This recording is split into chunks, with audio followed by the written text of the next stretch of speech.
Hi, I'm Mike Massimino. For the past few shuttle flights, we've taken you behind the scenes to meet the crews as they train for their flights and the people around the country who make those missions fly. But there's a lot of footage that we haven't shown you yet, so we'd like to take you back to some of our recent flights and introduce you to more of the people who do everything at NASA. We hope you enjoy this episode of NASA Behind the Scenes.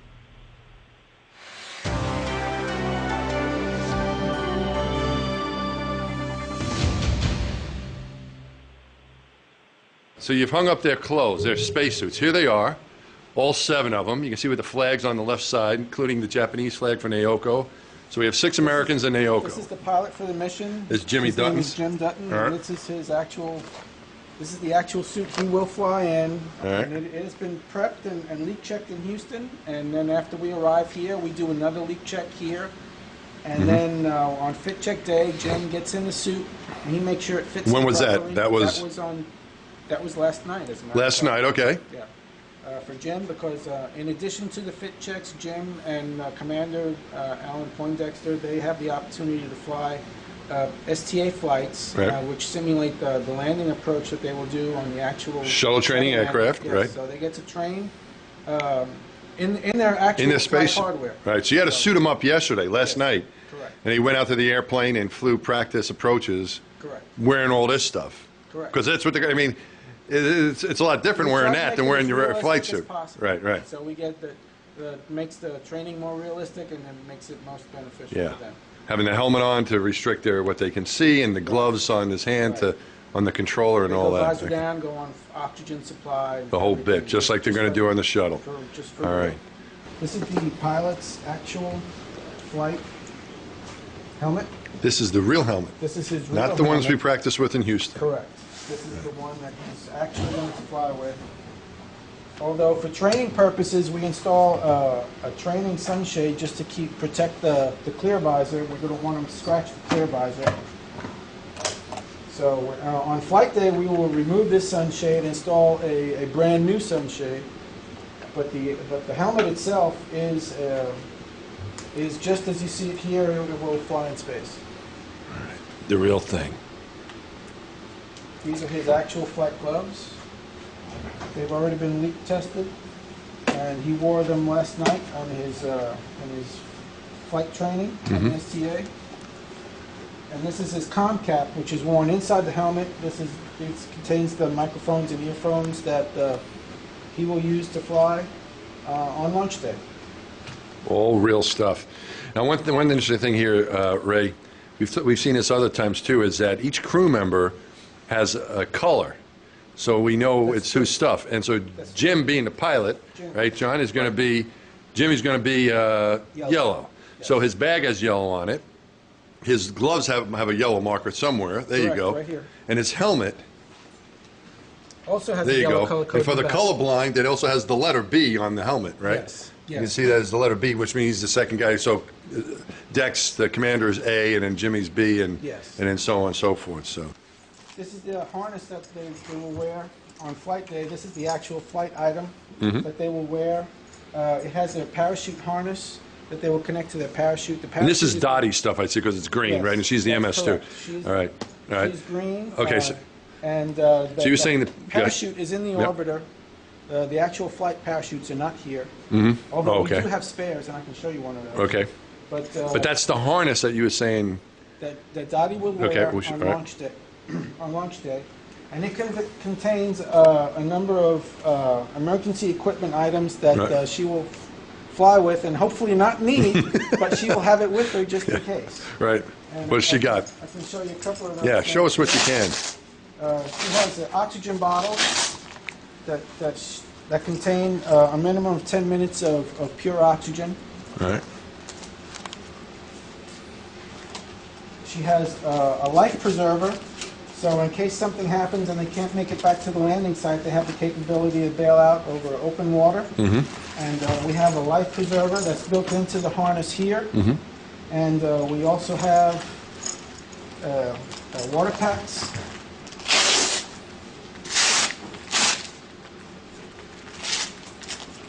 For survival water, we have emergency drinking water. Because you need water. That's absolutely right. So if you're stuck out in the middle of the ocean, you got to drink. You can't drink the seawater.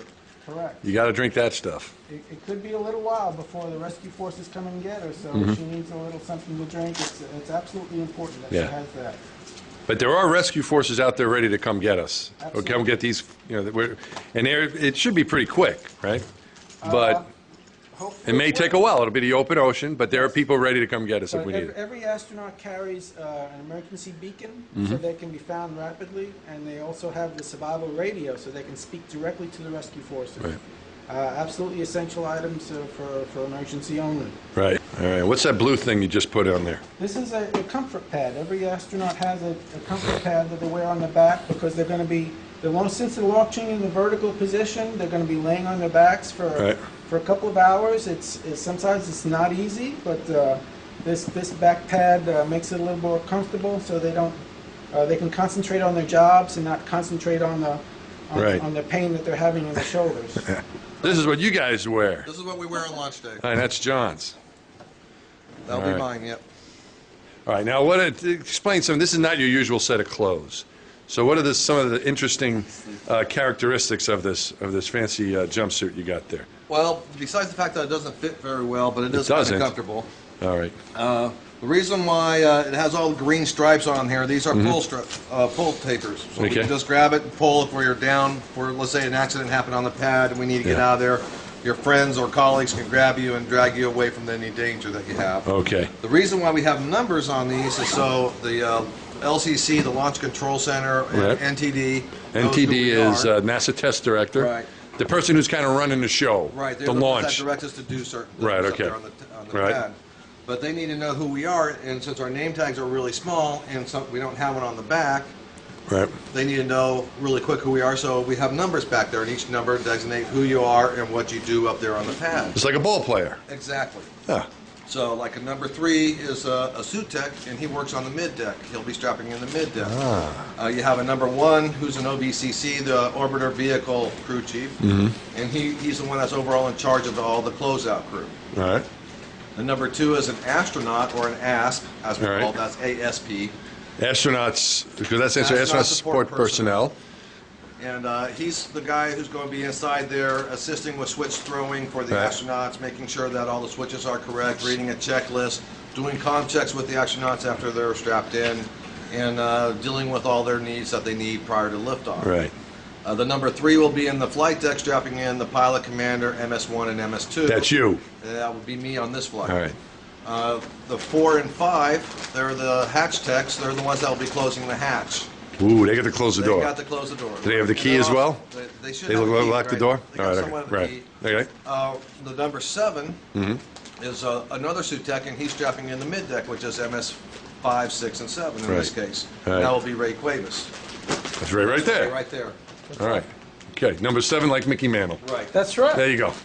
And then the number 6, who I forgot, is the NASA quality. He's the one that's making sure all the paperwork and all the jobs are done to the checklist. So all right. Those are the 7 people on the pad that you'll see in the white room. In addition to the spacesuits, we also prep some miscellaneous things so they can have it right there handy on launch day. So whatever. So he's got. So let's look at what he's got. Let's look a little closer here because we've got some cool stuff here.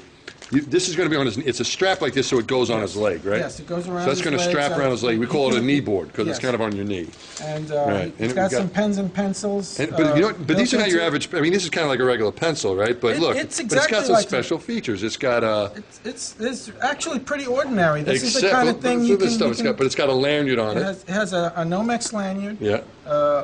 And has some hook Velcro taped to it. But other than that, it's just an ordinary pencil that anybody can buy in a store. Yeah. I don't see it as being really any different. But what you need to do is because it's going to float, and so you don't lose yours. I lose pens and pencils all the time on the Earth.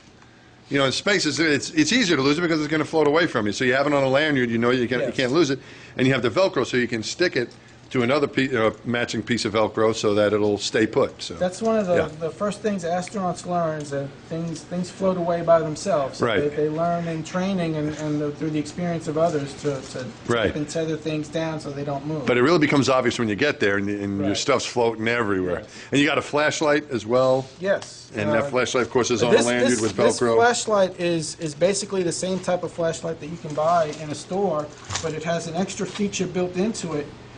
We've replaced the normal cap that goes on the back of the flashlight Right. with a specially made device that's used to pull on circuit breakers. So Yeah. he can take this flashlight and not only use it as an ordinary flashlight, you can turn it around, use Yeah. the back Use it end as of a the tool. flashlight as a tool. Yeah. To throw switches, pull on Yeah. circuit breakers, Yeah. and a couple of other miscellaneous things that you can use this. It's a very good idea. Yeah, it's a two-in-one thing, and it works very well, and Yeah. it's easy to use, and it's always there. So Right. that's why it's so popular. And the gold clips. The famous gold clips, yes. Yeah. These are just ordinary paper clips. With all the computer technology that we have, we still have lots of paper floating around. They Yeah. have a lot of paper instructions, paper procedures, and they need paper clips in space just like we do here on Earth. So, Yeah. and this is what they use. They have Velcro on them so they can attach them to a wall and they won't float away. And they're nice and big so they can hold lots of paper. Yeah. And the astronauts use these very frequently. Yeah. It's the little things that we need to keep you able to work like you do on the Earth, so stuff don't float away from you. You know, you can keep track of what you're doing. All that stuff is very important. Correct. We take lots of that stuff. Lots of that All stuff. right. What else we got, Ray? We have a stowage bag, and this is the bag that the commander will use to stow his helmet. After he gets on orbit, he's going to take off his helmet, and he has to put it somewhere. So this is a bag that he's going to use to put his helmet in and stow it, because he won't need it again until it's time for him to come home. Right. So he needs to put it somewhere. Right. And this is the bag that he's going to use to stow his helmet, gloves, and CCA. CCA is his comm cap. His comm cap. Right. That's correct. This is a headset that they'll use on orbit. After they get in space, they can remove their helmet and CCA and just use this lightweight headset for communications purposes. All right. But they don't need it for launch, so they just carry it with them. All right.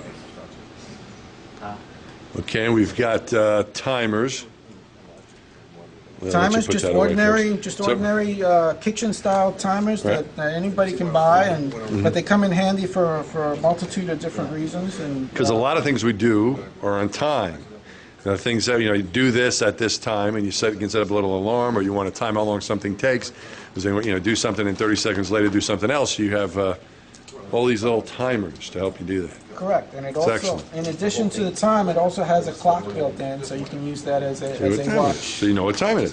Correct. All right. And then you've got your, so you have a mirror Mirror. as well. The commander has requested a mirror, and we will stow this in the orbiter for him. Right. And the mirror comes in handy because after they get in their seat, if they drop something, they can use the mirror to go and To see look where, for it. yeah, he's not necessarily, he probably doesn't need that because he wants to, he's worried about his appearance. No, He's not worried, at all. it's a useful tool It's a because useful tool. you can't see so well around the helmet, so you need a mirror to show you what's going on behind needs you. the mirror to- Or to get some of the switches too, I bet you, behind him that he can't see necessarily, that Absolutely. kind of over his shoulder. He can use that mirror to make sure he's got his hand in the right place to get the right switch. Yeah. These are what we call portable suit testers. They don't look very portable, but these are the testers that we use to do our final leak checks with the crew. When the crew comes in on launch morning, they'll walk in wearing their liquid-cooled underwear. They'll be suited right here in this room, in this chair. The So commander this is will one of the sit big in chairs.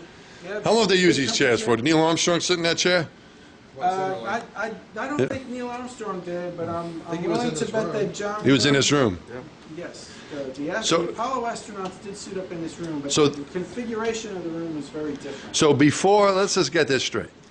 Before any shuttle astronaut has ever gone to space, and prior to that, any moonwalking Apollo astronaut or any Apollo era astronaut, before they went and made that famous walk out to the launch pad and got in their Saturn V rocket on Apollo 11 or any of the moon flights or any of the shuttle flights, Correct.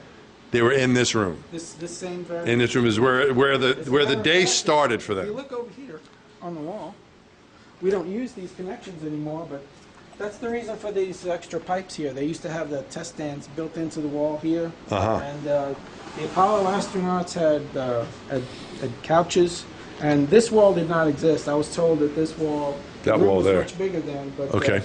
the test equipment was hooked up to those bulkheads there. And, Okay. but this whole facility was used for the same purpose it's being used now. So they all came in here. Neil Armstrong, Neil, Buzz, and Mike Collins were all in here getting ready to go to the moon on Apollo 11, just like shuttle astronauts today get to come into this room and That's right. on the morning of the launch and get ready to go. Pretty historic, wouldn't you say? Pretty cool room.